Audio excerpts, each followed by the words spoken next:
বিভাগের ছাত্র। আমাদের মাদ্রাসার পাঠ্য সিলেবাসে কুরআন, হাদিস, মাসআলা, মাসাইল, মাসনুন, দোয়া, কালিমা, জানাজার নামাজ, খুতবা, জুমার নামাজ সহ মুসলমানের প্রয়োজনীয় যেসব কাজগুলো জানা জরুরি সেসব শেখানো হয়।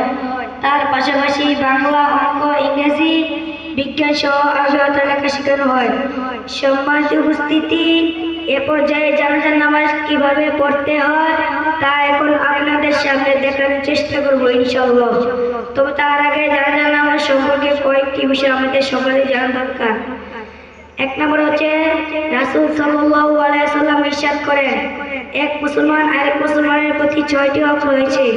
তার মধ্যে একটি হচ্ছে কোনো মুসলমান ভাই ইন্তেকাল করলে তার জানাজার নামাজে শরীক হওয়া এবং তার জন্য দোয়া করা।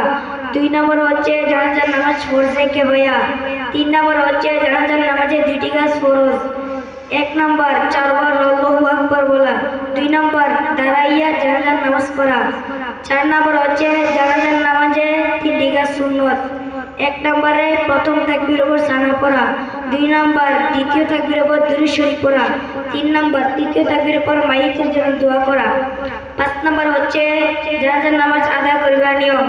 মাইয়াতকে সামনে রাখিয়া ইমাম তার সিনা বরাবর দাঁড়াইবে এবং সকলে নিয়ত করিবে, আমি আল্লাহ পাকের জন্য জানাজার ফরজে কিফায়ার নামাজ আদায় করিতেছি এবং এই মাইয়েতের জন্য দোয়া করিতেছি।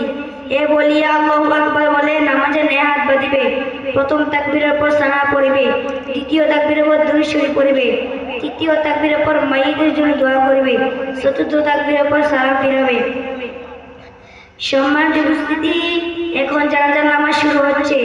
প্রথমে আমাদেরকে এভাবে নিয়ত করতে হবে, আমি কিবলামুখী হয়ে 4 তাকবীরের জানাজার ফরজে কিফায়ার নামাজ ইমাম হয়ে আদায় করতেছি, আল্লাহু আকবার। আর আপনারা নিয়ত করবেন এভাবে, আমি কিবলামুখী হয়ে 4 তাকবীরের জানাজার ফরজে কিফায়ার নামাজ ইমামের পেছনে ইক্তেদা করিলাম, আল্লাহু আকবার। আমি কিবলামুখী হয়ে 4 তাকবীরের জানাজার ফরজে কিফায়ার নামাজ ইমাম হয়ে আদায় করিতেছি, আল্লাহু আকবার।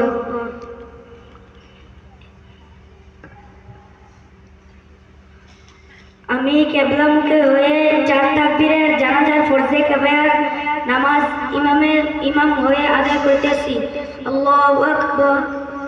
সুবহানাকা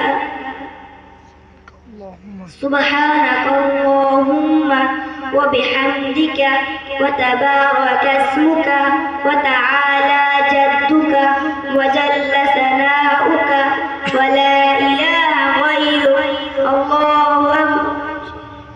আল্লাহুম্মা সাল্লি আলা মুহাম্মাদিন ওয়া আলা আলি মুহাম্মাদ কামা সাল্লাইতা আলা ইব্রাহিম ওয়া আলা আলি ইব্রাহিম ইন্নাকা হামিদুম মাজিদ, আল্লাহুম্মা বারিক আলা মুহাম্মাদিন ওয়া আলা আলি মুহাম্মাদ কামা বারাকতা আলা ইব্রাহিম ওয়া আলা আলি ইব্রাহিম ইন্নাকা হামিদুম মাজিদ, আল্লাহু আকবার।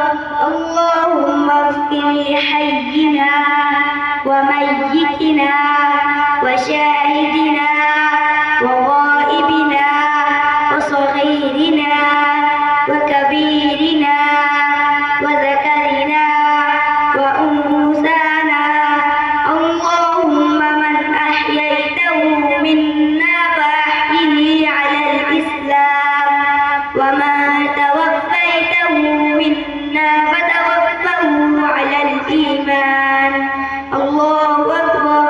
আসসালামু আলাইকুম ওয়া রাহমাতুল্লাহ, আসসালামু আলাইকুম ওয়া রাহমাতুল্লাহ।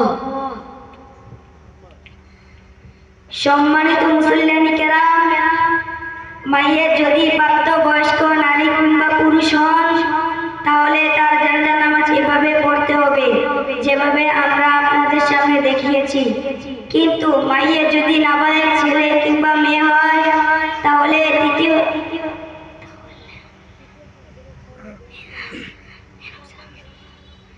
তখন জানাজার নামাজ কিভাবে পড়তে হয় তা সংক্ষেপে বলে দিচ্ছি। 1 নম্বর, যদি যদি মায়ের নাবালক ছেলে হয় তাহলে তৃতীয় তাকবীরের পরে দোয়া সূরা দুটি পড়বে আল্লাহুম্মা জাআলহু লানা ফারতাহু ওয়াজআলহু লানা আজরাহু ওয়া যুকরাহু ওয়াজআলহু লানা শাফিআন ওয়া মুশাফফা।